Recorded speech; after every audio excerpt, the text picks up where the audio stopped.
originally in English, March 2023. I was thinking about how souls fragment in the afterlife, and I don't quite understand how exactly that happens or why. Is it because there is some lack of cohesion within that soul, and one part wants to experience something and another part wants to experience something different? Or do they just fragment because they can? It starts with wanting two things at the same time. Like two desserts. Why want only one if you can have both? For example, if one part of me wants to live on the island alone and another part wants to be a dancer in the city, then two souls, people, will be created with each of these paths, and both of them will be me? Yes. And that is decided from the afterlife, to be divided like that.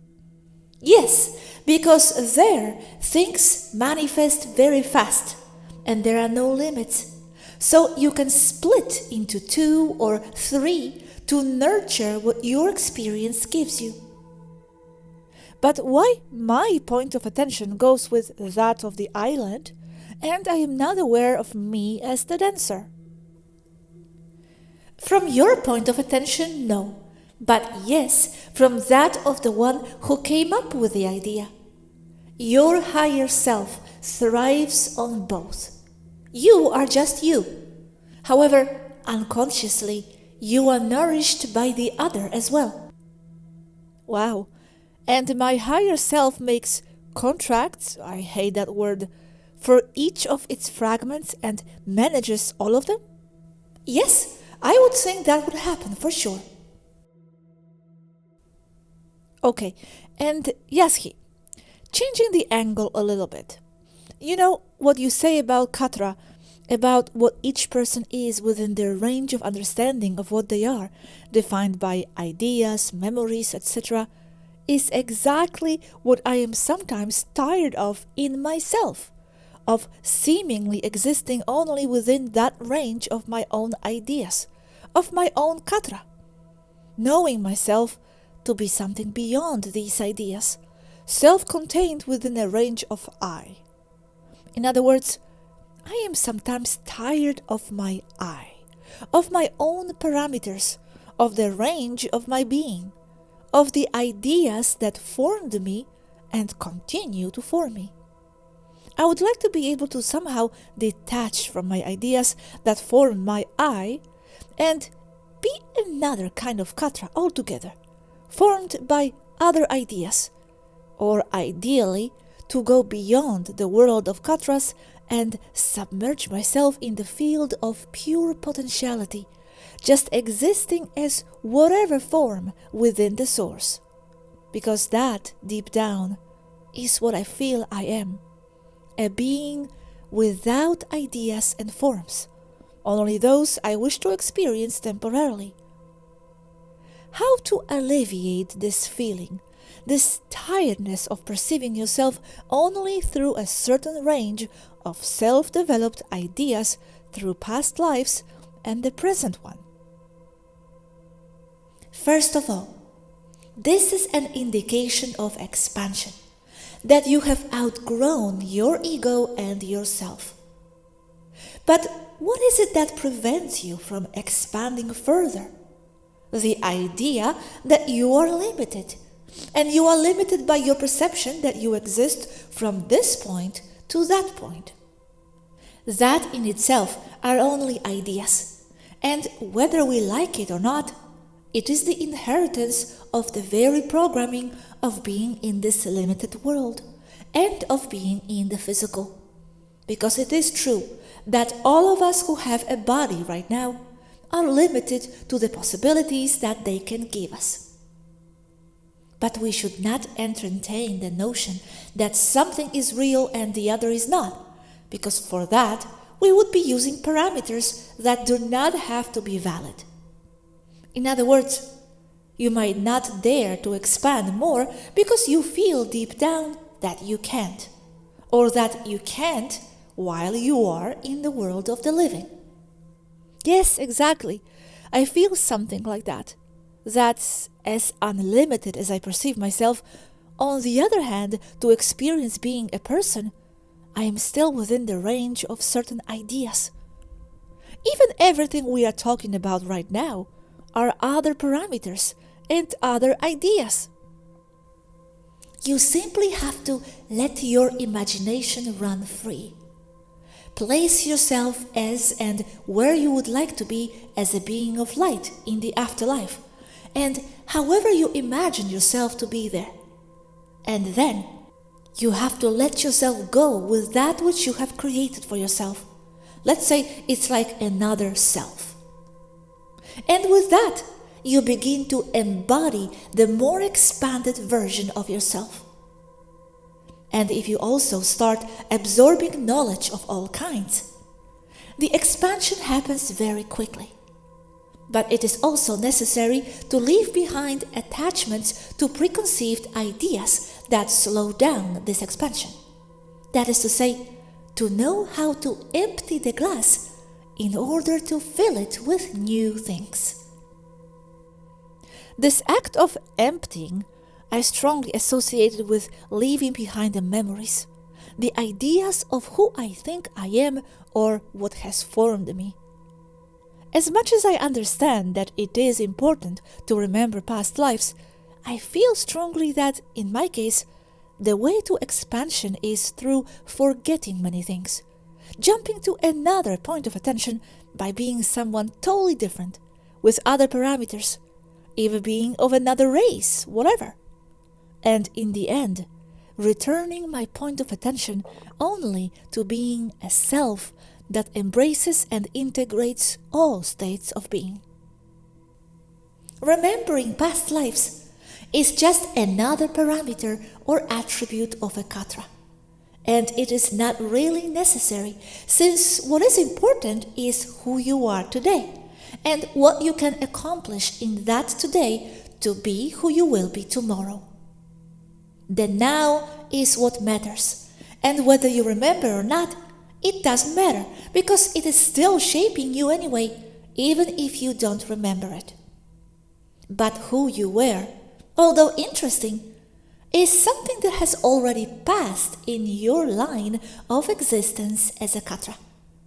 What matters is the now, or what in your perception will come. Yes, I feel that one day I will break the jar, like you, Yazhi, because the self and collectively imposed jar feels small to me, like you said.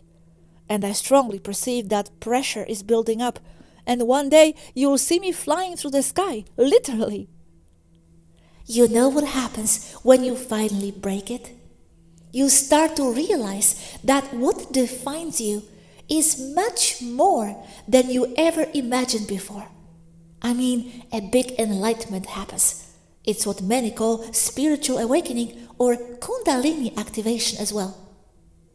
But I define it as realizing that your body is only an automobile and is not what defines you, being that it also defines you a little bit, but only in the illusory. You realize that what defines your Katra is vastly expanded and encompasses many more things and people. And as soon as that includes that word people, you begin to get very upset that you are also those other people. Couldn't that be boredom, what Gosha feels? Yes, in a huge part, yes. Boredom is a desperation of the soul that feels that it is not on the course that it wants to experience. That is, more experiences that nurture its expansion, which is the only thing a soul or Katra is interested in. So why does this type of Katra come in here? Because in the first place, that which does not fulfill you is also an experience that defines what does fulfill you. So that which you do not want defines what you do want, thus also contributing to your own expansion. In my case, It is a feeling that I no longer want to be my ego sometimes, because that's parameters. And I am not a parameter. I am a whole. I do not fit into one person. I am a collective Katra, and not even that. It is difficult to express this feeling, but I think you understand me, Yazhi. And no, it's not boredom, Robert. Life fulfills me a lot, and I love to be alive. It is an even deeper feeling, beyond simply being happy in incarnation, which I am. There are no contradictions here. I feel everything at the same time. Happy, and at the same time knowing that I'm still so much greater than what the experience of a single Katra can offer me. I understand you perfectly, and you just have to let yourself go with what you feel. Just knowing yourself to be whatever you know yourself to be. That expands you. Don't limit yourself or feel that you can't because you are in the physical. That is the illusion of limitation. You are always on the spirit side. The rest is illusion. You can be a being of light in life. Everything mundane exists in your perception and you don't have to deny it. It is part of the whole, but it is not the whole. Thank you, Yazhi, for the advice.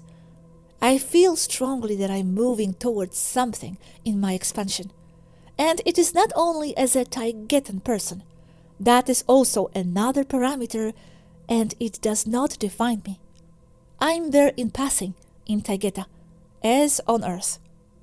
I am not saying that I am necessarily going towards the Svarunian race. I don't have a term, just towards something.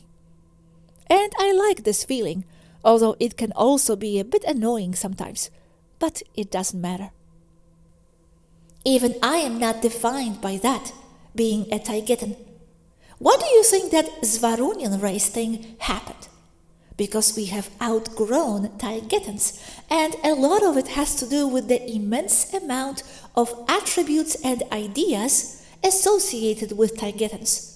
For example, all that to do with the Pleiadians. Since Athena, none of the Svaruu is from any place. We are born in deep space.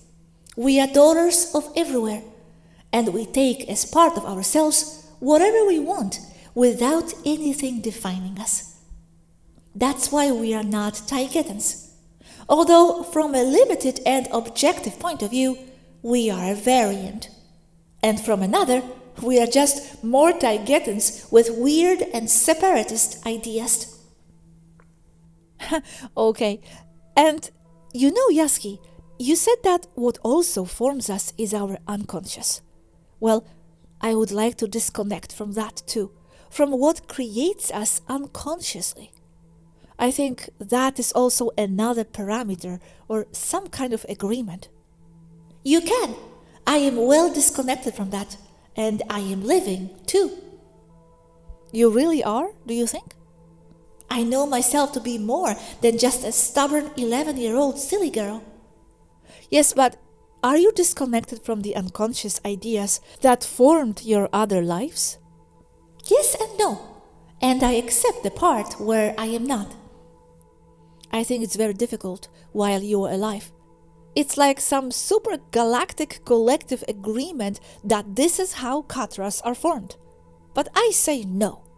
Although I don't know if saying no alone will do the trick. Saying no also defines Katras.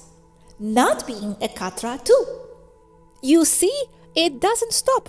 All defining us, one idea after another. And I feel that part of me is beyond all that, beyond the ideas. And don't tell me that this also defines me.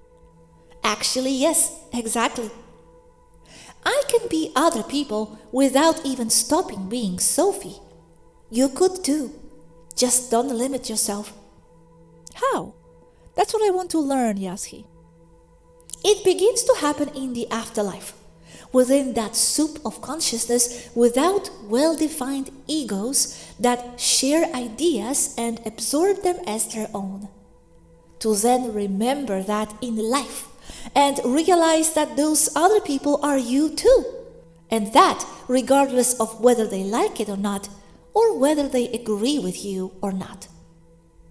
This is because by remembering who they are to you in the afterlife, you know very well their frequencies and the thoughts that define them. And because you know their existential frequencies that are defined as their thoughts, you end up being able to enter into their minds exactly as an artificial immersion pod would, but you do it naturally. Wow. But you have to remember those people from the afterlife to accomplish that? You remember them consciously or unconsciously. It doesn't matter, because they still end up defining you. I think that's maybe what I miss too. That fusion. Nourishing myself with more parameters than just established from my point of view. I think that's what I remember. And that fusion is what is missing a little bit here in the 3D world. That fusion, yes. Many people who have had a near-death experience talk about it, and it's described as a warm blanket covering them, or like swimming in pure love, because that's exactly what it is, and those are good descriptions. And I know because I remember it. It feels like pure love because that's exactly what it is, because it's an integration of all your other selves that you can also see as your family and friends and everyone that you love. That's why you miss that integration. And that's why human beings, among others, tend to have a very strong need to belong to a group. And only very strong people are able to live alone without losing their health or worse. I have a strong need not to belong to any group. What does that mean then? So do I. I live alone and I'm doing great. Because you too are very much like me. Because the groups do not meet the requirements that you need. In other words, because other people's frequency is not concordant because you are higher, and that's the truth. Because you cannot function alone or need to be alone if you do not suffice yourself. And you suffice yourself because inside you carry a very great wealth of soul. And you could even say that you are a collective inside, as you could define my case. And because you know that others do not nourish you, they anchor you, because your inner richness, which in turn defines your frequency, does not fit into a group. Although that does not mean that sometimes you do not enjoy being in a group, but still you have to make an effort to fit in, and that is tiring. Yes, exactly. But the funny thing is that I also get tired when I am with a group of elevated and spiritual people, and there are many. We are not the only ones who understand these topics. As an additional point, I myself accept that I am not the only one with my abilities. There is Mari, for example, and Ekata too, in the ERRA, among others. We are called Nexus beings, and the Federation categorizes us as danger level 1 out of 10 because of our ability to alter realities. Ekata? Yes. Who is it? It's like a giant slug. It's a super developed being that is able to be in multiple timelines and parallel universes at the same time, all mentally. And it's in the physical. I have spoken to it. It is neither male nor female. It is the only being of that species, the result of eons of integration of souls into one, Ekata. It has no planet or origin. It only lives in the ERRA as a guide and as a guest of the Andromedans. But it is an animal? It doesn't have anthropomorphic form, no. Is he your friend? Is he happy when he sees you? That concept doesn't apply to that being. We are connected. It is difficult to define if we are friends or more of the same. He speaks only telepathically?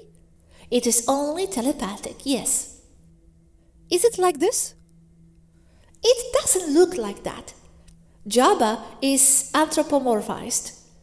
It's more like a slug, 3 meters long and weighing a ton or more.